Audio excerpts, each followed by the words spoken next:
SpongeBob SquarePants doesn't need an introduction. It's a well-known franchise akin to Scooby-Doo and The Simpsons. It's never going to go away. It will be part of many generations' childhoods to come. As such, there's tons of video games based on the show and its movies. This is SpongeBob SquarePants, Plankton's Robotic Revenge for the PlayStation 3, released back in 2013, which was 11 years ago. God, I'm old. Does this look unsure to you? I just graduated high school back in 2013, and now I'm trying to make YouTube videos. My life is a joke. Speaking of jokes, want to know how bad this game is? Well, it wasn't well received by critics, but then again, given their taste in media, that's a good sign this game may not be that bad. So let's jump into one of the portals already and see if Plankton's Robotic Revenge is worth playing or not.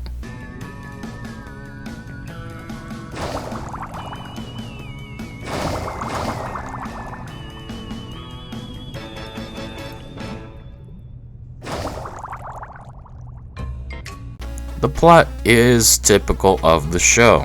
Plankton attempts to steal the Krabby Patty secret formula from Mr. Krabs once again, this time with the help of some batteries dropped by a cargo ship out at sea. So the pencil episode, but with batteries, and Plankton's obsession with technology like robots, and his desire for the secret formula. Okay. But I definitely will be moving up in the world. So after destroying the Krusty Krab and stealing a map with all 3 key locations which are needed to open up the safe to get to the formula in the first place, Plankton sets out to find them. As such, Mr. Krabs, Sandy, Patrick, SpongeBob, and Squidward, my spirit animal, must now set out to find them before Plankton does. That's the entire plot. There's nothing else to it. The game is a small budget, family friendly type of game after all. It's about just having fun akin to Skylanders and Disney Infinity. I have an idea!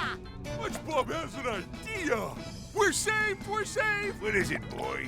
Okay, all we have to do is get a giant speaker system and play sad music about a lonely trucker really loud! Next we'll have a barbecue and start cooking hot dogs, baked bananas, and sauerkraut, using electric fencing, an old tuba, and a litter of kittens. And how is that gonna help? Squidward, picnics always help! Wait! Why don't we all head out and find the keys before Plankton does? I like SpongeBob's idea better. Thanks, buddy. You have 5 characters to play as, and the game encourages you to replay the game with everyone to get the last of the achievements/trophies. Yeah, right, no thanks. I hate grinding. Unless it involves the physical kind of grinding, which is awesome. I hate all of you. You can play as SpongeBob, Patrick, Squidward, Mr. Krabs, or Sandy, each having a unique ability once you max out the power gauge below their health bar. Squidward can temporarily do double damage with his gizmos. Patrick can ground slam with double damage. Sandy's melee attacks do double damage. Mr. Krabs can collect sprockets for twice their value. And SpongeBob can become temporarily invincible. Okay, you got me. Please just let me scurry away. I won't bother you again. Not so fast! Where is Sheldon Plankton, your cousin? And where is the last key? Tell us now, or... What? Yes, SpongeBob? Or what? You will see sights so heinous, so terrible, so utterly unpleasant, your eyeballs will tremble just wondering what it is! I can't take it, I'll talk. Oh, please leave him alone. Plankton's headed to the Krusty Krab. The last key is there. Just don't hurt Patrick. Incredible, boy. Just incredible. All in a day's work, sir. The game plays like a normal 3D platforming combat game. You have a basic attack, jump attack, power activation upon filling the meter, and several gizmos to use. There are 7 weapons total you need to use sprockets to unlock and upgrade. You gain sprockets from defeating enemies and smashing barrels. If you die, you lose all your sprockets on you and restart the nearest checkpoint. Defeated again!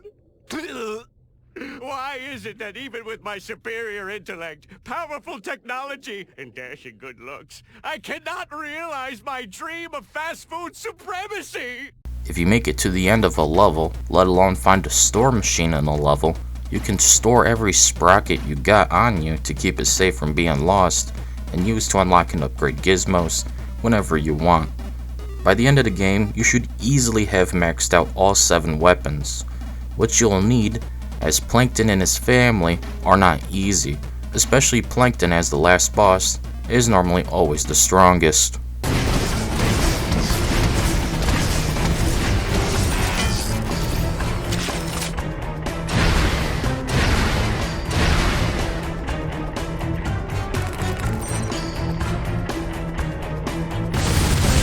The game controls just fine, and is in the style of Ratchet & Clank All for One. As an example, the game's most difficult parts are the first boss when you don't have any upgrades and still trying to figure out the game's mechanics, and the warp sections where you have to dodge debris and collect sprockets before moving on to the next part of the level. And these parts in the warp pipes are literally very difficult to get through because of the perspective of things, and also the way you move in here is a little sluggish. So every time you try to dodge something, you're still going to get hit no matter what, basically. It's very annoying. Otherwise, it's not hard to play, though the last few levels are very spammy with their enemies, and they start having more health and new attacks and defenses, like electrical fields to prevent melee attacks on some of the robots. Yes! Yes! Ouch, that hurts! You have a variety of enemies you'll fight, but all of course are robots, hence the name of the game. You got basic bots which die in one hit, larger bots that take a few more hits to down, spinning blade ones that require you to ground slam them, turrets that fire non-stop at you, ramming bots that charge attack you, and variations of these. Outside of this, the only other challenge is in the platforming, which is basic as can be. You just jump or double jump around, avoiding the weakened floor spots, as they will give way in a few seconds, dodge the mines, and use platforms and jellyfish to move around the levels. With only 3 major locations, with 5 levels in each section of the game, this totals 15 levels. The game is very short, and if you play with others, no doubt extremely short. But alone, it took me a little over 2 hours to complete it.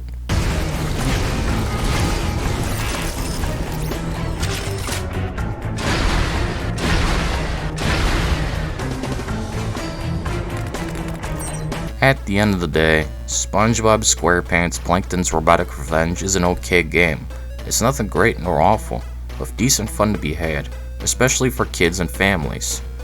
I had no real problems with the game, though it does suck there's no real replay value outside of being able to select levels and choose different characters to upgrade everyone's gizmos for achievements once you complete the game. Still, you could do a whole lot worse for co-op platformers of this style. You could have played Disney Infinity 1.0 or 2.0, or even LEGO Dimensions. I do recommend this game. It's an average fun time worth checking out. Anyways, that's it for this video. See you all later. Me little beauty. Now I'll just open that safe, and the Krabby Patty formula will be back in its rightful hands. The formula is in your pocket. My pocket? Oh, and so it is. I had it with me all along. Davy Jones's ghost time, clever. You mean we did all that for nothing? I sure am glad things are back to normal here in Bikini Bottom. Say, I wonder whatever happened to those batteries anyway. Oh, what batteries? Oh, never mind. By the way, Patrick, the reception on your television sure is incredible. Well, thank you very much. More pickles? 2 gherkins, please.